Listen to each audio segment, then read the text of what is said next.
E eu muito ácido e muito, cara, sangue nos olhos também no tipo de humor que me influenciava na época e que serviu de influência. E eu não tô falando isso de orelhada, mas eu já ouvi deles mesmo, pra Rafinha, pra uma galera que veio depois, mas que continuou nessa onda. Você fica meio doido quando você fica vendo que na internet os nomes das coisas são coisas que você já fazia, já? Cara, isso é uma... Tipo, a React.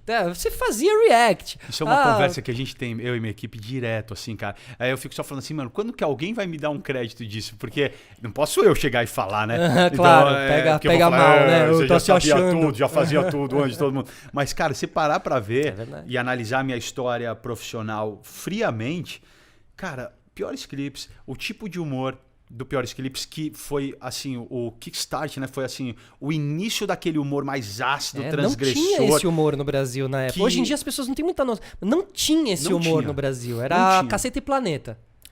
Que era aquele humor mais do E a praça. Zorra Total, Era pra isso. coisa mais de personagens Essa coisa e tal. de cutucar artista, tirar sal de artista, que depois teve uma febre que dominou durante anos, começou lá no Piores, cara.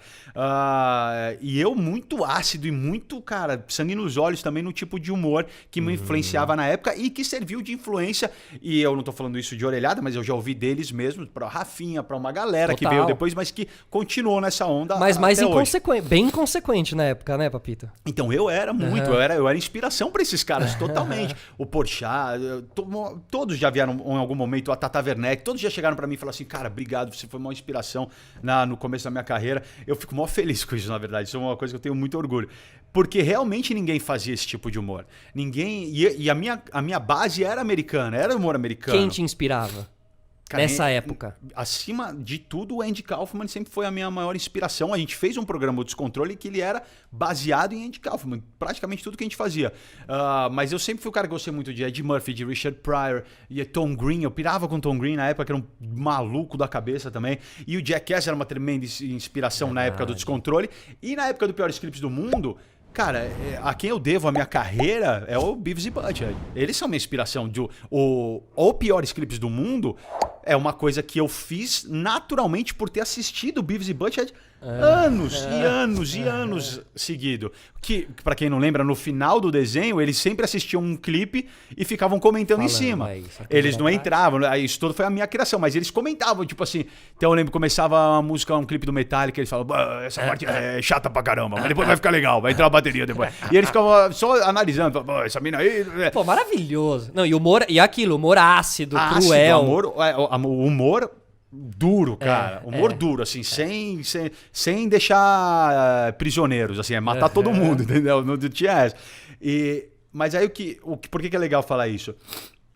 Porque depois, quando a gente foi pra Band, e aí quando você entrou no Descontrole, a gente fez a mesma coisa, um programa muito vanguardista pra época, que ninguém ainda estava entendendo e preparado para aquele tipo de humor, que depois serviu de base para outros programas, como o Pânico. Com certeza, aí o Pânico ganhou o crédito de ter sido o grande revolucionário, o programa que revolucionou o humor e tal, não sei o quê.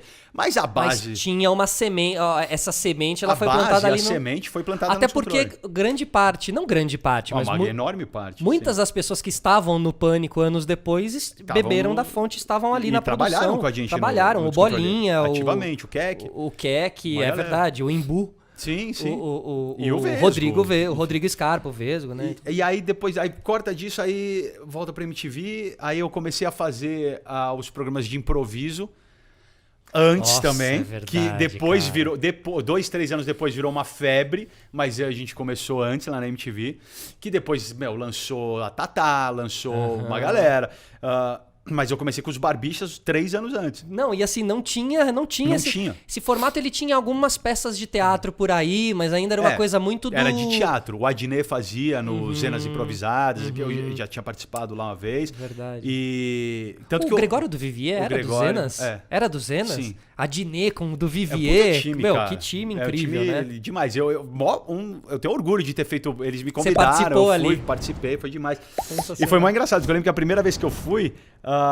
foi na casa do Caruso, que também fazia parte. Nossa, o Caruso também. Era um time, incrível, cara. E aí, eu lembro que eu cheguei lá, primeira meia hora, porque tinha que ensaiar, né, mais ou menos, pra eu entrar no grupo. A primeira meia hora, cara, foi só eu ficar respondendo coisas do Pior, assim. Cara, e aquele dia que eu não sei o quê? E aquele dia que aconteceu aquilo lá? E aquele dia que não sei o quê? Então, cara, eu falo isso porque eu tenho muito orgulho de ter feito um trabalho, assim, tão ingênuo até, sabe? Porque eu naquela época, eu não fazia TV pra dar resultado, eu não era uma peça do jogo da televisão. Eu fazia TV porque eu gostava, cara. Porque era aquilo que eu queria fazer.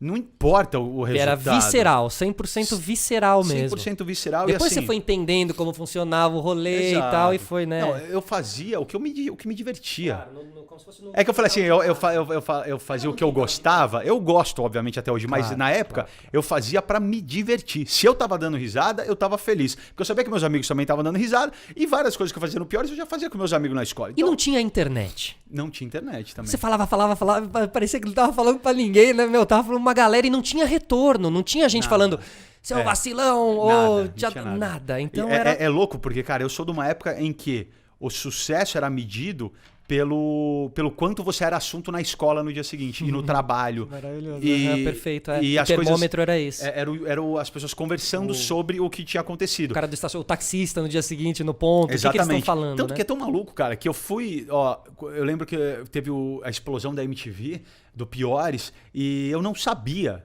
o que era, o tamanho do que era o Piores. Eu só ia lá trabalhar, me divertia absurdamente, enlouquecia, dava risada, tava feliz da vida, me pagava um dinheirinho pra isso, e era dinheirinho mesmo, cara, era dinheirinho mesmo. Cara, se eu não me engano, era o mesmo ou menos do que eu ganhava como time B do Sandy Júnior.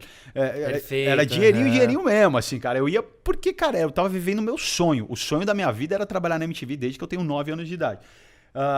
Então, cara, não tinha nenhuma noção de absolutamente nada. Ganhava um pouquinho, me divertia pra caramba e tava ótimo. Até que um dia chegou... A MTV era um mundo à parte. Não era uma emissora popular, era uma emissora que ditava o comportamento dos jovens, representava as pessoas que eram modernas, legais, que estavam pensando adiante. A MTV era a fonte disso. Aí um dia chegou um convite pra eu participar do Domingo Legal do Gugu. Olha. Foi a primeira vez que isso aconteceu, mano. Olha. Aí eu falei, o quê? Seja, o Gugu sabe quem eu sou? Eu fiquei louco. Eu falei, não é possível. O Guguzeira, mano. Hoje é super meu amigo, cara. O Gugu, meu puta brother, cara. E aí foi a primeira vez que eu pensei, falei, cara... Acho que as pessoas estão assistindo o que eu tô fazendo. Que alcance, né? Eu acho que tá dando certo. Porque ainda quando eu participei do Domingo Legal, e era eu e aquela... Mano, era aquela loucura.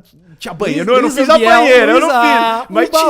Mas tinha banheira, tinha... Que ano era isso? 2000, você tá falando o quê? 2000. Era outro mundo. Outro planeta. Cara, em muitos aspectos, né? Muito, cara. Era inclusive tudo diferente. Essa inocência de você estar na TV e não saber o que tá acontecendo com você. Não saber qual é o teu tamanho real. Quando o Gugu me apresentou, eu falei assim, ele que é um sucesso, um fenômeno.